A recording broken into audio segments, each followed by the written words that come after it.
तो आज आपको लेके चलते हैं एक महाकुंभ, एक दिव्य दर्शन पे। तो उसका सफर शुरू होता है धनबाद से और जाते हैं हम प्रयागराज, जहाँ पे कि अभी महाकुंभ लगा है, जो कि 144 साल बाद आता है। तो दोपहर के 1:30 बज गए हैं और हम चल पड़े हैं महाकुंभ की ओर, जो कि 144 साल बाद प्रयागराज में हो रहा है, इलाहाबाद में।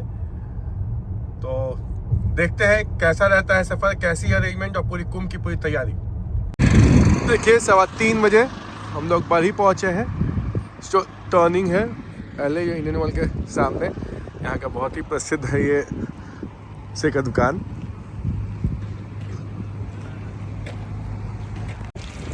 दिन में 10 बजे तक ये जो लिट्टी बेचते हैं और शाम में 3 बजे से 7 साढ़े 7 तक ऑलमोस्ट इनका समोसा वाइंड अप हो जाता है। क्या बात। तो 9:35 में हम वाराणसी में है जियो पंप पे, और ट्रैफिक थी इस सड़क पे पूरी। NH19 जो ओल्ड NH2 है वही पकड़ते हुए हम आ रहे हैं। ट्रैफिक जरूर थी बट कुछ पैचेस में उस हिसाब से फिर भी हम सही समय पे चल रहे हैं। ऑलमोस्ट 2 बजे हम चले थे और 7 घंटे में हम वाराणसी के बाहर हैं। So not bad. ये देखिए NH19 से अगर सीधा चले जाएंगे तो बाईपास होते हुए दिल्ली जाएंगे, और ये देखिए प्रयागराज लिखा है। ये राइट साइड में NH30 पे कनेक्ट होना है और फर्स्ट क्लास 4 लेन बनी है। लाजवाब रोड है, बहुत ट्रैफिक नहीं है। ये भी बाहर आपको प्रयागराज सीधे पहुंचाएगी।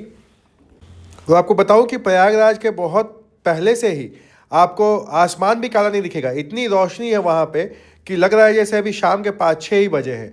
गजब का उजाला है, गजब की व्यवस्था है सरकार की। जय हो योगी बाबा की। यह सड़क सीधे आपको संगम तक पहुंचा देगी और लाजवाब डेकोरेशन हो रखा है यहाँ पे।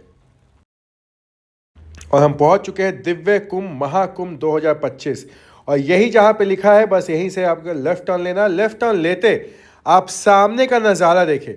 ये थोड़े हाइट पे हो जाएगी और सामने सीधे आपको गंगा दिख रही है। यहीं पे संगम है आगे जाके, और ये पूरा जो आप देखिए क्या उजाला है, क्या रोशनी है, लाजवाब। मतलब दिव्य है ये पूरा का पूरा जो दृश्य है, ये शायद दोबारा आपको ना मिले। इसे एक बार जरूर जाए यहाँ पर और देखिए हम किस तरीके से जो पीपरा पुल सब बना हुआ है। ये रात के 10 साढ़े 10 बजे है, जिसकी वजह से हमें यहाँ पे अलाउड है आने के लिए सेपरेट रोड्स हैं। और सब जगह पे डिफरेंट तरीके के गेट्स बने हैं। यारावत गेट, स्टिक गेट और डमरू गेट, त्रिशूल गेट, और अलग अलग बहुत ही बेहतरीन तरीके से।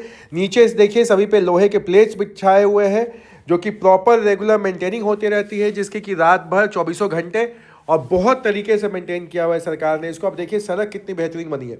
आप पूरे पानी को डाइवर्ट करके और बालू के ऊपर ये पूरी टेंट सिटी बसाई गई है।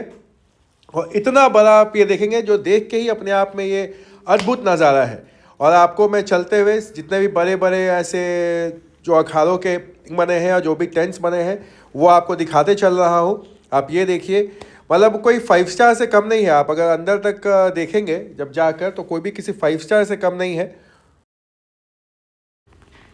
तो ये रात को हम पहुँचे हैं 10:30 बजे के आसपास। बहुत ट्रैफिक नहीं है अभी, चूंकि शाही स्नान का समय नहीं है। उस सब को देख के जैसे अब जो बचे हैं 29 तारीख को मौनी अमावस्या, उससे 2 दिन पहले 1 दिन बाद, और वसंत पंचमी के पास 3 और 4 तारीख से 2 दिन पहले और 1 दिन बाद तक अपनी गाड़ी से या किसी तरीके से आने का बहुत कोशिश ना करें। उसके अलावा यहाँ पे बहुत ज़्यादा रश है, लेकिन सरकार की विधि व्यवस्था मैनेजमेंट बहुत अच्छी है। आप ये देखिए, ये जो पूरा टेंट है आपको लगेगा जैसे कितना महल बनाया हुआ है। बहुत अच्छा अरेंजमेंट है एंड थैंक्स टू गवर्नमेंट। ये सारा गवर्नमेंट का है। तो जय हो मोदी जी की, जय हो आदित्यनाथ की। आज जी बहुत ही बढ़िया अरेंजमेंट है। और ये लोग जिस तरीके से अभी हिंदुओं को, सनातन को आगे बढ़ा रहे हैं, इसकी ब्रांडिंग कर रहे हैं, प्रचार कर रहे हैं, उससे ये और ज़्यादा लोग यहाँ पे आ रहे हैं।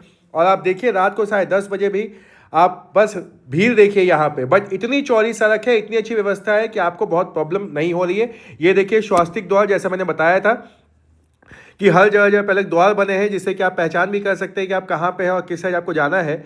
यहाँ पे सेक्टर्स बने हैं, ऐसे 22-23 सेक्टर्स हैं आपको उस साइड और के इस साइड। तो ये स्वास्तिक घाट जो क्रॉस करते हैं श्री कृष्ण निवास आश्रम कैंप में ही घुसते हमारे अभिषेक ब्रह्मचारी जी का जो उनके साथ रोहित कुमार सिंह जी हैं, उनका यहाँ पे टेंट और शिविर लगा है, जिसमें कि हम गए और अपनी गाड़ी यहीं पे पार्क करके, यहाँ पे बहुत अच्छी व्यवस्था है इनकी, जो कि आपको अगले वीडियो में मैं दिखाऊंगा कि अंदर के पूरे अरेंजमेंट्स और सब चीज़ें।